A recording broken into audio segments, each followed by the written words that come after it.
اللهم صل وسلم وبارك على سيدنا محمد وعلى آله وأصحابه أجمعين. ازيكم يا حبايبي؟ عاملين ايه؟ يا رب تكونوا دايما بخير. يجعلوا رمضان خير علينا وعليكم، ورزق وبركة من الرحمن يا رب، اللهم امين. ربنا يجعله دايما عامر، وبيوتكم دايما عمرانة بالخير، ويا رب يوسع رزقكم ويرزقكم من حيث لا تحتسبوا يا رب، اللهم امين. دعوة حلوة كده على الصبح، يا رب يجعلها من نصيبي ونصيبكم ان شاء الله. نعمل مع بعض النهارده بقى ايه؟ طبعا احنا عارفين اول رمضان ده اول يوم او تاني يوم، يعني ساعات بتفرق بقى ايه من عند بيت للتاني، حسب بقى ما الواحد بيكون ايه معزوم بره او عازم ناس. المهم اول يوم او تاني يوم ده لازم بيبقى محشي. انا عن نفسي ببقى حاجه دي كده اساسيه بالنسبه لي. اللي عنده بقى بيعمل كده يقول لي بقى في الكومنتات، انتوا عندكم اول رمضان ده اول يوم او تاني يوم بتعملوا فيه ايه؟ انا عن نفسي بعمل محشي، واللي جنبه بقى ايه، اذا كان فراخ، اذا كان بط، اذا كان ايا كان اللي ربنا يكرمنا بيه كده ان شاء الله، يبقى ايه هو ده اللي يبقى جنب المحشي. النهارده هنعمل مع بعض المحشي بقى من اول ما جبنا الكرنبايه وسلقناها، وابتدينا بقى ان احنا ايه، غسلت بقى الفراخ غسله طبعا نضيفه جدا، كذا مره، كذا دور زي ما بنقول، او كذا فم، شوفوا انتوا بتقولوا عليها ايه. المهم ايه، بنخليها فله شمعة منوره زي ما بنقول. حطيت في الميه، حطيت ميه على النار وحطيت فيها بقى ورق لورا وجزر وحبهان مطحون وبصل. ده طبعا البوكيه جرنيه اللي احنا عارفينه، اللي بنحطه مع الشوربة او مع المية لحد ما تبقى شوربة دسمة ما شاء الله، اللهم بارك ما شاء الله. بيكون طعمها حلو جدا، ما فيهاش اي زفارة ولا اي حاجة. طبعا احنا بنحط البصل دوت. انا بجيب البصل اللي هو الصغير دوت، مقطع الواحدة اتنين كده، علشان طبعا يطلع النكهة بتاعته في الشوربة، ويتسلق مع الفراخ او يعني الحاجه اللي انت هتسلقيها، سواء فراخ سواء بط اي حاجه. المهم ان احنا بنحط الحاجات دي مع الشوربه. الحبهان ده بقى مطحون. انا كنت الاول الحبهان السليم بفتحه، دلوقتي ده ايه مطحون كده بيبقى اسهل طبعا، وبيطلع النكهه اللي فيه كلها. وده الجزر اللي احنا كنا مفرزينه مع بعض، بستخدم منه بقى كل لما اجي ايه احتاج منه اخد يعني كام مكعب كده.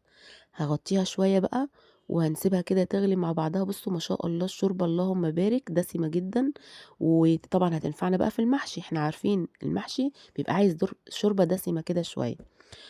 ربنا يا رب يوسع عليكم ويرزقكم من حيث لا تحتسبوا، ويجعله كده شهر خير علينا وعليكم يا رب، اللهم امين. لو وصلتي بقى معايا لحد هنا، اولا كل سنه وانتم طيبين، ويجعلوا رمضان خير علينا وعليكم. ولو وصلتي بقى معايا لحد هنا، ما تنسيش كده تقولي لي رايك، وتقولي لي انت بتعملي ايه في اول يوم رمضان ولا تاني يوم رمضان. محشي برضو زينا ولا بتعملي حاجه تانية؟ في ناس بتعمل بقى، في واحده صاحبتي قالت لي انا هعمل بشاميل، وفي واحده صاحبتي قالت لي لا انا هعمل طبيخ، والتانية قالت لي انا معزومه بره اصلا مش هعمل اكل. فكل واحد طبعا حسب بيته وظروفه واهل بيته. هنا بقى النار التانية ديت هقول لكم بعمل عليها ايه دلوقتي، عشان برضو هصور لكم انا بعمل ايه. بتنفعني بقى بصراحة وقت كتير جدا وبتنجز معايا وقت. القمر الدين هقول لكم عليها برضو. ده بقى الخضرة طبعا غسلتها مرة واتنين وتلاتة، علشان اي بقى رمل او طينة او اي حاجة، اعزكم الله. فطبعا بنغسلها كذا مرة علشان تبقى نظيفة تماما. هخرطها بقى طبعا عشان بسم الله ما شاء الله كمية حلوة، فقلت ان انا اخرطها على البلانشة كده علشان انجز في الوقت، وفي نفس الوقت ايه، مش هتبقى على قد ملكة ايدي، يعني ان ال الكمية كبيرة على ايدي، فقلت ايه انجز في الوقت كده واعملها على البلانشة. بتعملوها زي كده ولا بتقطعوا على ايديكوا؟ فبرضو ايه قولولي، عشان ايه بناخد افكار من بعض يعني. انا كده عملت بسرعة وكنت عملت بقى التسبيكة معاكم. هنا بقى هعملها ايه، هحط غسلت الرز، انا نسيت غسلت الرز وحطيت الصلصة تسبيكة يعني، والرز والخضرة. الفيديو اللي كنت عاملة فيه التسبيكة تقريبا ان هو إيه اتحذف ولا ايه مش عارفة، هبقى ادور لكم عليه. كنت عاملاها برضو معاكم، وكده كده احنا بنعمل يعني المحشي مع بعض كذا مرة، فانتوا عارفين طريقتي في المحشي. هقول لكم برضو عليها واشوف كده ايه اتحذف ولا ايه الدنيا. هقلب بقى كل المكونات دي مع بعض، وهاشوّحها كده على النار يا دوبك دقيقتين. بُصّوا بقى لونها ما شاء الله اللهم بارك. وكمان اللي عارفين إيه، اللي بنقول عليه الرز اتشمّع كده، يعني ما بقاش فيه أي سوايل ولا أي حاجة. طبعًا ده بيساعدنا مع التسوية بيكون حلو جدًا. وكمان لو الرز بات عندِك مثلًا حبّة لحد تاني يوم والّا حاجة، ما بيبشننش ولا بيطرى ولا بيبوظ ولا أي حاجة. هنا بقى العروق بتاعة الكرنباية ديّة أنا ما بارميهاش، يعني باخلّي منها كام واحدة كده، يعني مش ما بارميهاش كلّها. باخد منها كام واحدة كده وبارمي الباقي، علشان باقطّعها كده واحطها في أرضية الحلة.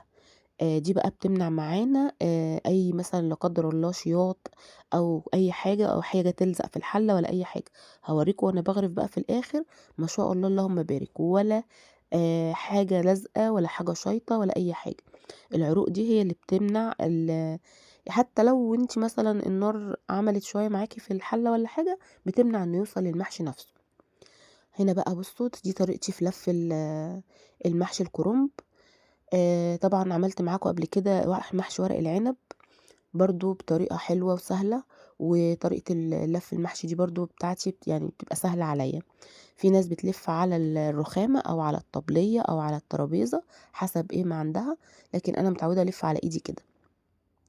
بُصّوا اللهم بارك بقى، عملت الحلة ديّة وقُلت بقى إيه، أحطها على النار كده عشان طبعًا إحنا عارفين وقت رمضان بيجري مننا بسرعة. قُلت أنجز وقت، وممكن إيه أكمّل بقى بعدين في الحلة التانية مش مشكلة. قُلت أحط دي على النار بقى وآخد منها بقى تسبيكة كده على الوش. وبعد كده بسم الله ما شاء الله الشوربة ما شاء الله دسمة حلوة. طبعًا دي بتبقى حلوة جدًا في المحشي. حطيت بقى الكمية المناسبة علشان أشغّل عليها النار وابتدي بقى إيه، أعمل في الباقي اللي هو المحشي الباقي دوّة، أعمله براحتي مش مشكلة. المهم إن أنا أنجزت الوقت عشان لو المغرب أسعفت عليّا. هنا بقى الفراخ طلّعتها من الشوربة وحطيتها في صينية، وحطيت عليها بقى صلصة وبابريكا. التسبيكة الخلطة اللي إحنا بنعملها للفراخ دي إحنا عملناها برضه مع بعض كذا مرّة. هنا بُصّي بقى، صلصة ممكن اللي أنا باعملها للمكرونة، ممكن آخد من صلصة المحشي اللي أنا عاملاها ديّة، تسبيكة برضه حلوة، هي بيبقى زيادة عليها البصل بس يعني. وبتبقى بقى التوابل بتاعتِك كلّها محطوطة.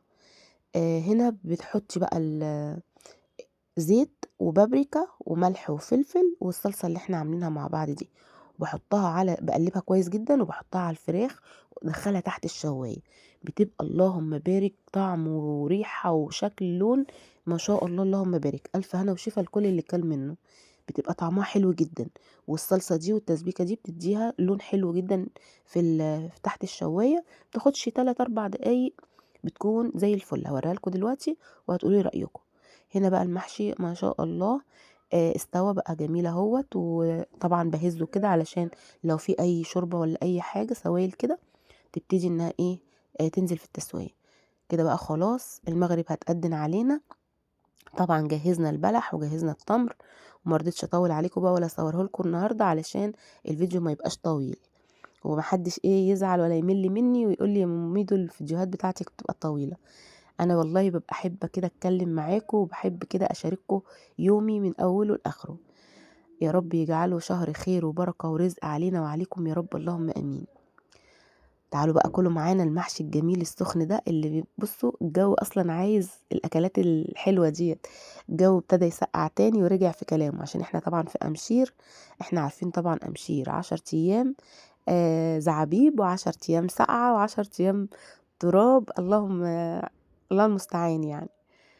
بُصّوا ما شاء الله مفلفل وما فيش حاجة لازقة وما فيش حاجة شايطة واللهم بارك، حتى واحد وقع كمان. تعالوا بقى كلوا معانا. بُصّوا الفراخ ما شاء الله لونها ما شاء الله جميلة، والريحة والطعم اللهم بارك. وكده كان فطارنا النهارده. يا رب كده الفيديو يعجبكم وما تنسوش كده تقولوا لي رأيكم. وهاطلّع بقى الفراخ هنا في السيرفيس دوّة، ما احطهاش في الصينية بقى كده علشان إيه، الولاد ما يبقاش متضايقين من الصينية. والله ساعات باحطها بالصينية عادي يعني، بس يعني إيه، حابة روقان كده. طالما معانا وقت، لكن لو المغرب أدِّنت كنت هانجز واحطها في الصينية على طول، ما فيش مشكلة. ألف هنا وشفا لكل اللي كَل منه.